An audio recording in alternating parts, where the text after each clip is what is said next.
If you want to be seen as powerful, respected, and confident, your words have to match your ambition. I've spent years working under executives, becoming one myself, and learning from the most respected people in the room. These are the 5 communication skills that separate those who get listened to from those who get overlooked. Skill 1 is a hard one. You have to stop speaking to be liked and instead speak to lead. In our company today, we have over 250 team members, and so I get to see day in and day out people who exude confidence and act like leaders versus people who accidentally erode their own credibility. And they do this in the simplest of ways. The mindset shift that the people who are successful have is I am a leader, even if they aren't yet. The mindset that people have versus the mindset of I am in somebody else's environment and therefore I have to be less than or smaller or less certain. When you are less certain in your communication, it shows. So in order to be more certain, you can do a handful of things to switch up the way that you speak. One of the most important things that you can do is actually mean what you say and only say things that you are certain of. CEOs, leaders, top executives, they have a point of view. They see themselves, they see their life experiences, and they use where they're at in order to frame what their point of view truly is. And they're confident in that frame. If you want to be able to be more certain in your communication, remember that your point of view is important and you are there for a reason. Now, the simple language tweaks on this are as follows. Qualifying your statements by saying I think or I feel reduces your credibility. Just say what you think or say how you feel. It's obvious through the communication that you are thinking or you are feeling something, but those qualifiers make it seem like you are uncertain. So consciously practice making these language swaps. So instead of saying, I think we should try this, instead say, the best path forward is another example. Instead of saying, I feel like this might work, say, here's the strategy that will get us this result. It is this simple switch, but removing you from the conversation and just stating what you see, how you see it, instantly increases your credibility. Next is number 2, which is that your emotions are making you sound reactive and unsure. We have a saying around here, high emotion, low intelligence. Have you ever noticed the people who are wildly emotional, always talking about what's wrong and being outrageously creative in their storytelling, very rarely have a lot of success around them? They don't have people who are winning around them. They don't have successful business relationships. They don't even have successful businesses, because the more you use emotion, the less you're using logic. Emotion just clouds your decision-making ability, and effective leaders are spectacular. They are gangsters at being able to take a situation, remove emotion, and be able to logically make decisions very quickly. And they trust their decision-making process. The only way you know you can trust your decision-making process is if you have your own internal confidence that you're not being swayed by something based off of the emotion that you have.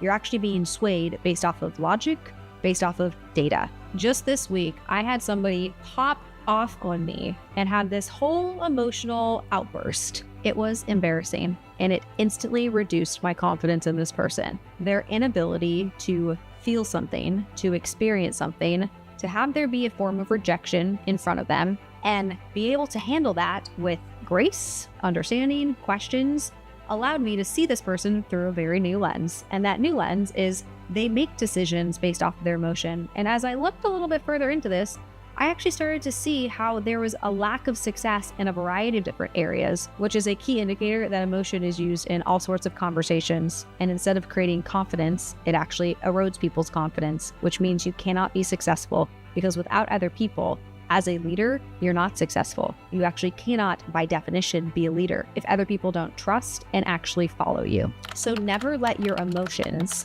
override your message. One of the visuals I use to help me during emotional situations is I imagine myself being a blade of grass. Follow me on this one. If you have a blade of grass that is horizontal and there is a rock that falls through the blade of grass, the blade of grass isn't going to stay hardened. It's actually going to move with the pressure. It's going to move with the rock, and then it's going to bounce back up to its original shape. Versus if you had a toothpick there. A toothpick, when a rock goes right through it, is going to rake. It's very rigid, it's hard, and it's frail. So in situations, instead of thinking of yourself as somebody who's going to make their point and who's going to prove somebody wrong and get hardened like a toothpick, Imagine that you are a blade of grass, and that situation is just going to fall through you, not because you don't care, but because you're not going to get emotionally involved. You're going to let the data that they're giving you go through you. You're going to let the emotion that they're giving you pass by.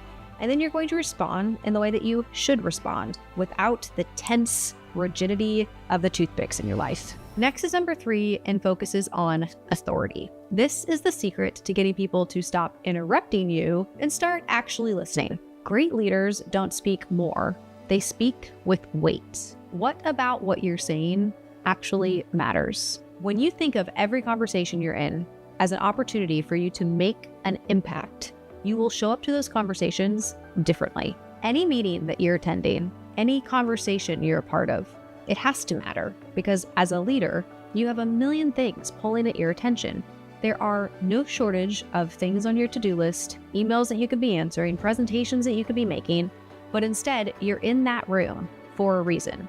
If you recognize that you have nothing to say and there's no reason for you to be there, leave that conversation. A leader knows where their time is best spent, and they prioritize accordingly. So whenever I walk into a room, I know the reason I'm going into that room. I ask myself, what is my target? When I know I have a target, I have authority going into the room because I'm clear on why I'm there. Most people just go through the motions. They show up, they're not even sure why they're there. They just listen, think about other things, maybe distract themselves, answer emails. That is not what great leaders do. Great leaders know that there are a plethora of problems for them to solve, and their time is going to be spent solving the most important problem. Therefore, their attention and their communication where they are truly does matter. So if you're struggling with authority, reevaluate where you're spending your time. Go into the meetings where you do choose to participate and actually participate.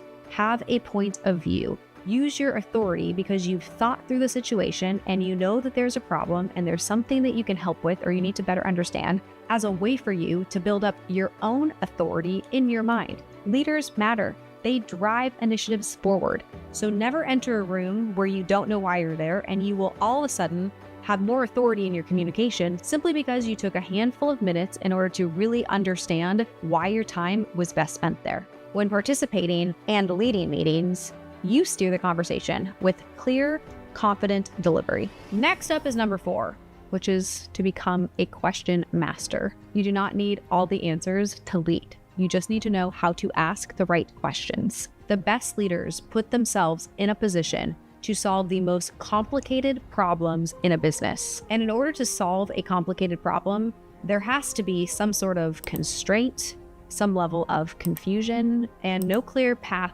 forward. So if you are an effective communicator, you are able to address and properly identify what questions you need to ask, what information is missing to be able to make the best decision to move that problem forward. I like to think about this as untangling a necklace. When you're looking at untangling a necklace, it's taking one piece after another to really start to understand strategically what is the core knot inside this tangled necklace. Your job as a leader is to unknot many necklaces. The best leaders think of themselves as professional problem solvers, but the reason they're able to solve these problems better than more junior people is simply because they ask more questions. It is not the expectation that you know everything and you're coming at it from this high vantage point to be able to tell everybody what to do. Oftentimes, you don't know what to do when you're entering that meeting or that problem. It's a new problem. You see, great leaders guide conversations by asking powerful and strategic questions. So challenge yourself to ask these questions. Instead of, what do you think? Ask what data supports this decision. And instead of, how's it going? Ask, what's the biggest challenge you're facing right now? Instead of, can we fix this? Ask, what would it take to ensure this never happens again? The quality of your questions determine the quality of your results. Here's a little trick that my parents taught me in order to become better at asking great questions. When I was growing up, we would play the question game at any sort of social function. The question game meant that little Natalie was supposed to walk up to an adult and ask them 3 questions. So my mom at a social gathering would say, go talk to Mr. Bob. So I would walk over to Mr. Bob, and my target was to ask Mr. Bob 3 questions. Well, it's terrifying talking to adults when you're young, and sometimes it's still terrifying to talk to adults. So I had to overcome that fear, but then I also had to ask 3 questions that kept the conversation engaging. Well, as a very young kid, I wasn't able to ask super engaging questions. The questions might sound like, Mr. Bob, I realize that Bobby, your son, is going to baseball practice these days. Does he love baseball? And then Mr. Bob's gonna answer back. And then by the answer, I'm gonna hopefully be able to ask a second question. Well, oftentimes I couldn't actually make it to question 3 because I would run out of things to ask questions on. So I'd go back to my mom. My mom would say, here are a few other question choices that you could ask Mr. Bob. And she'd make me go walk back to Mr. Bob and ask him the final questions. This practice of getting good at asking questions, keeping the conversation going, understanding what really matters is priceless and an invaluable trait if you really want to communicate like an expert. That brings us to number 5, which is what most people do wrong. You have to stop oversharing. I will never forget the first time I had to fire somebody. I was 23 years old and I was coached ahead of time to say a very specific statement that led me to a very specific conclusion to not get into some large debate as to whether or not we were going to fire this team member. And instead of saying what I needed to say, I started over-explaining. I started telling them how wonderful they are and how much I liked them and how much of a pleasure it had been to work with them. And as I talked more like that, I became more and more tense and more uncomfortable. So I kept saying things like that. And instead of successfully firing the person, we just effectively had a nice little touch point in the middle of the day, and I had to take another swing at it the next week. It was awkward, it was embarrassing, and it was the exact opposite of what somebody who has confidence and presence would do. When you know what you're going to say it. You say it with grace, you say it with directness, and you are firm. It's not because you don't like people. You don't deliver communication. Over-explaining is an indicator that you are not confident. When you do speak with confident people, they say things with effect. They have a message, they clearly articulate that message, and they don't continue to communicate. I like to think of this like an airplane. I'm sure you've had an experience where somebody talks and they continue to talk and they continue to talk and the plane is about to land, but instead of actually landing, nope, we're going back through it again. And you already know that they said that, but they're about to land it and nope, there's another new angle to just restate what they already stated. It's uncomfortable as a listener. It's difficult to communicate with somebody like this, and it clearly shows that the person isn't confident and is uncomfortable. So instead of over-explaining or softening your feedback, be direct. More than that, seeking validation can instantly erode your authority. And high-level CEOs actually get authority because they are direct and they are deliberate. So be like a confident CEO. They don't need validation, and neither do you. And another hack on this is watch really successful people communicate. I didn't say listen to how they communicate. I said watch how they communicate. You'll notice that they don't talk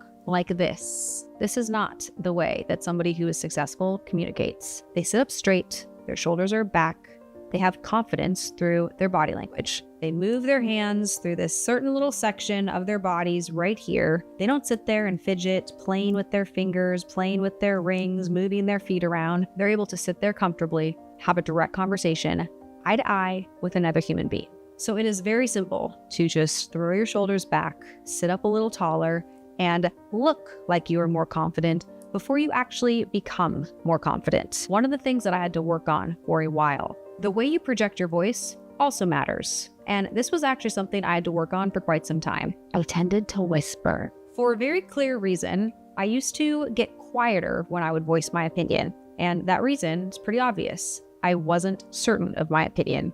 I didn't feel like I could present my idea and be passionate and be excited because I was actually uncertain. And you could tell, not just by the words I was saying, but by the volume that I was using to portray my ideas.